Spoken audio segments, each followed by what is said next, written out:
हमारा सफर शुरू होगा भाषा की सबसे छोटी ईंट से, जिसे कहते हैं वर्ण। फिर हम देखेंगे कि भाई इन ईंटों से शब्द की दीवारें कैसे खड़ी होती हैं। इसके बाद हम संधि और समास जैसी दिलचस्प कलाओं से इन दीवारों को जोड़ना सीखेंगे और फिर आखिर में वाक्यों का पूरा ढांचा तैयार करेंगे। तो तैयार हैं? चलिए शुरू करते हैं। अच्छा, तो किसी भी भाषा की कहानी आखिर शुरू कहाँ से होती है? सोचिए, वो होती है उसकी सबसे छोटी आवाज और निशान से। और हिंदी में हम इन्हें ही कहते हैं वर्ण। ये कह सकते हैं कि ये भाषा के डीएनए की तरह है, सबसे बुनियादी चीज। तो फिर पहला सवाल बहुत ही सीधा सा है। इन सारे वर्णों के एक व्यवस्थित समूह को हम क्या कहते हैं? बस यहीं से हमारी व्याकरण की खोज असल में शुरू होती है। और इसका जवाब है वर्णमाला। अब देखिए, ये सिर्फ क ख ग की एक लिस्ट नहीं है, नहीं, बल्कि ये वो बुनियाद है, वो नींव है जिस पर हिंदी भाषा की पूरी इमारत खड़ी है। कभी सोचा है कि हमारी वर्णमाला कितनी ज्यादा साइंटिफिक है? ये सिर्फ अक्षरों का कलेक्शन नहीं है, बल्कि साउंड्स की एक पूरी साइंस है। चलिए एक छोटा सा एक्सपेरिमेंट करते हैं। बोलकर देखिए, ओ और प। कुछ महसूस हुआ? आपके होंठ इस्तेमाल हुए हैं, राइट? ये ध्वनियां होठों से निकलती हैं। अच्छा, अब बोलिए न्य और च। देखा, ये आवाजें मुंह के ऊपरी हिस्से यानी तालू से आती हैं। कमाल है ना?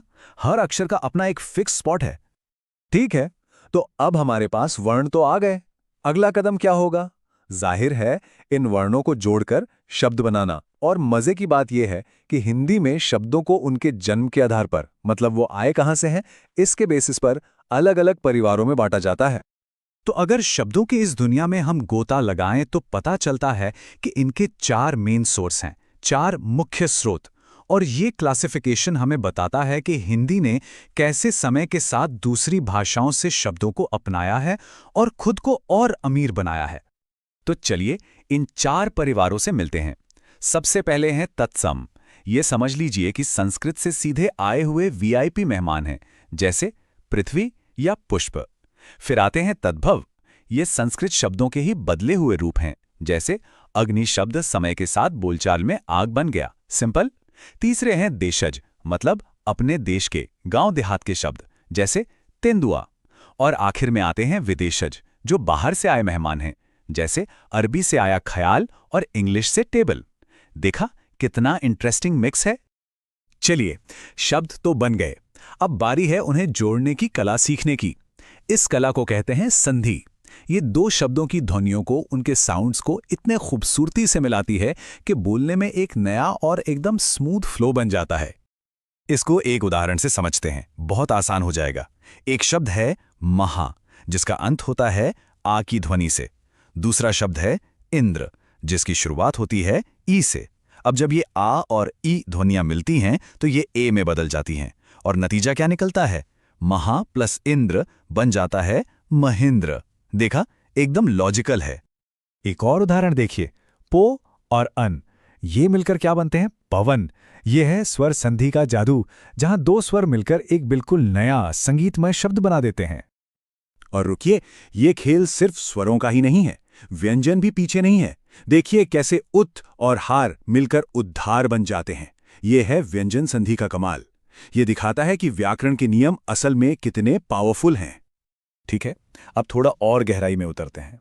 जहां संधि ध्वनियों को जोड़ती हैं, वहीं समास पूरे के पूरे शब्दों को जोड़कर एक नया, छोटा और बहुत शक्तिशाली शब्द बनाता है। ये भाषा को कंडेंस करने का और ज्यादा पोएटिक बनाने का एक शानदार तरीका है।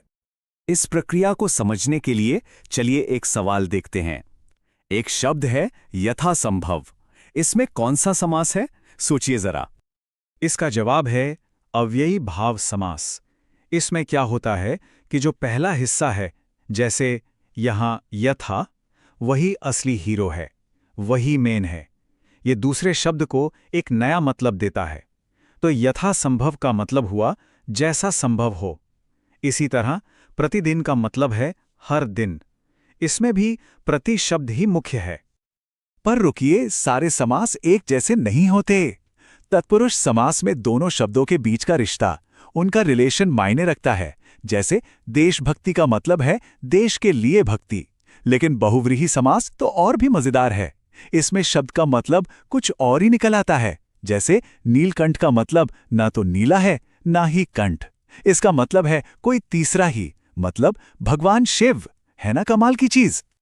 तो वर्ण से शब्द बने, शब्दों से समास, और अब हम पहुंच गए हैं अपने अंतिम स्तर पर, वो जगह जहां ये सब मिलकर वाक्य बनाते हैं।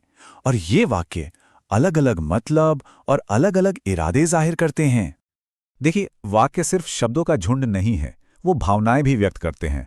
जैसे अगर किसी बात के लिए मना करना हो तो हम निषेधवाचक वाक्य का इस्तेमाल करते हैं। हैरानी दिखानी हो तो विस्मयवाचक है।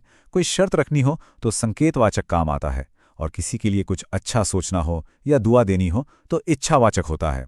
कह सकते हैं कि हर वाक्य का अपना एक मूड होता है। और कभी कभी तो एक छोटा सा नन्हा सा शब्द भी पूरे वाक्य के मतलब में, उसके वजन में जमीन आसमान का फर्क ला सकता है। ऐसे शब्दों को निपात कहते हैं। देखिए, मैं ये जानता हूं, ये एक सीधी सादी बात है, पर अगर हम सिर्फ एक भी जोड़ दें और कहें मैं भी ये जानता हूं, तो देखा आपने, इसमें एक जोर आ गया, एक एक्स्ट्रा फीलिंग जुड़ गई। तो व्याकरण के इस पूरे सफर के आखिर में एक आखिरी सवाल, उस व्यक्ति के लिए एक शब्द क्या होगा जो व्याकरण को अच्छी तरह जानता और समझता है? वो शब्द है वैयाकरण। तो आज की इस यात्रा के बाद ये कहा जा सकता है कि हम सब में एक वैयाकरण की थोड़ी बहुत समझ तो आ ही गई है। क्योंकि देखिए, व्याकरण सिर्फ नियम कानून नहीं है, बल्कि ये भाषा की आत्मा को, उसके दिल को समझने का एक तरीका है। ये हमें दिखाता है कि कैसे मुट्ठी भर नियमों से हम अनगिनत विचार और भावनाएं कुछ भी एक्सप्रेस कर सकते हैं। और यही तो भाषा का